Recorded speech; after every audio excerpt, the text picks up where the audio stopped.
It's Earth, Yeah. our solar system, our galaxy, Yes. and millions of other galaxies Yes. are slowly being drawn towards a gravitational anomaly Right. known as the Great Attractor. And I know you are surprised to hear that the Great Attractor isn't my nickname from high school. But this is my fact, right? Where's this thing? Is it in the middle? Is that because I'm interrogating you now on your fact? Would you say the great attractors maybe in the middle of it all? The middle of space. I mean, it's not near the gravitational central point, if that's what you mean. The gravitational central point, obviously, being center point of the universe that everything is orbiting around, and so everything's orbiting around the gravitational central point, and it's expanding outwards. But what's happening here, this kind of strange sort of anomaly in this subsection of space, is that while the things are doing this, they're also being drawn inexorably closer to a phenomenon that we can't see, called the Great Attractor, which they say must be, really hugely gravitational, and if it's pulling things from millions of light years away, across space, yeah. Yeah, it's a real thing. I'm not making it up. I dabble in space, just here and there, Space. just when I see a headline or something. But it's really too mind-mangling. I haven't really ever delved into it, except watching a season of Star Trek, and that was great. I mean, that'll help you here for sure.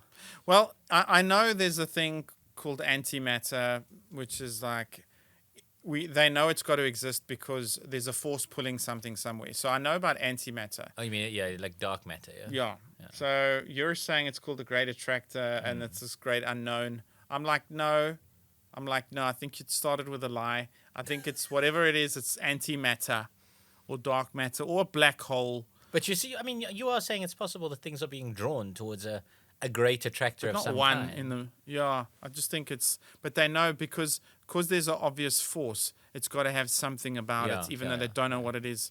Yeah. But is it one thing called the great No. attractor So in the it's universe? just in this Are there particular many great attractors or one great attractor? No, what I'm saying the is whole in universe. this. What I'm saying is in this part of the universe. So Okay. not the whole universe. In this part of the universe, which we happen to be in, things are not only being, revolving around the galactic central point, but they are also being drawn inexorably towards whatever this thing is.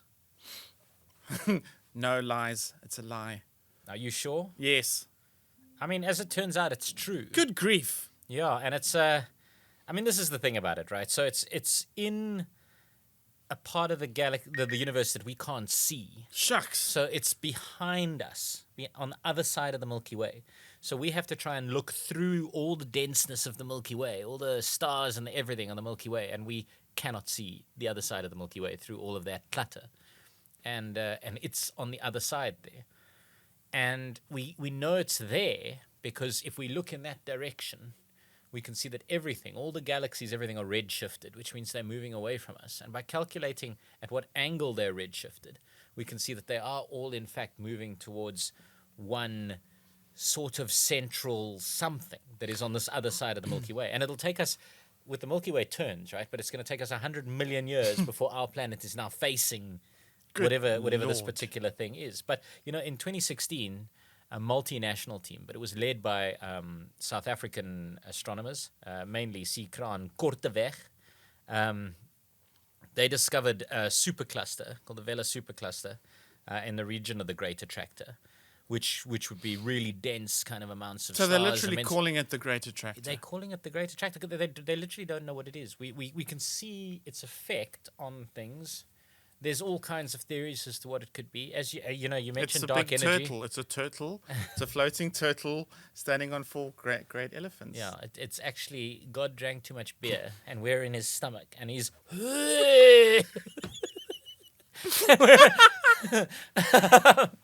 that's what's happening. That's why we don't know what it is. It's so exciting though. Yeah, but so You have to wait so the most stuff that we know about it was discovered at Salt at Sutherland. Yeah, and I don't know if you've been to Sutherland. No. So the SALT is obviously the South African Large Telescope, is what it stands for. And if you haven't been to Sutherland and you get a chance, go. It's amazing. Wow, man, that's because wonderful. it's not just, it's kind of stars and star shows, but there's fossils out there. And people are just trying to talk to me now. It's podcast people going, we love you, Warren. You Yeah, go, Sutherland. Go, Sutherland. Yeah, it's Sutherland people, yeah. But Yeah, so if you get a chance, go to Sutherland because it's a very interesting place. There's a dormant volcano there that you can go and hike up as the farmer leaves his gate unlocked, and yeah, and I mean it's really like and then they do the star shows. So if you go up there, make sure that you go when the moon is as small as possible. It's not full moon because that makes the vision more difficult. You can't see as much. But yeah, so a team there at SALT, which is the big telescope that's there. Basically, they believe it's this massive supercluster, and they think that the supercluster could be responsible. We don't know whether it's a supercluster or whether the supercluster exists because it's been attracted by this great attractor. Mm-hmm. You know, whatever it is, there's theories that it could be dark flow, which is the movement of dark energy. But yeah, and it acts against the general kind of outward expansion of the universe, and so we know that it's incredibly powerful, whatever it is. Because it's countering that. Yeah, because it's countering that, and so it's this funny thing that we are essentially that idiot, you know, in the pantomime who's standing at the front of the stage going, "What's that, kids?" And the kids are going, "Behind you, behind you." So we're, huh? What's that, kiddies? Yeah, that's us as a species. Oh, that's wonderful.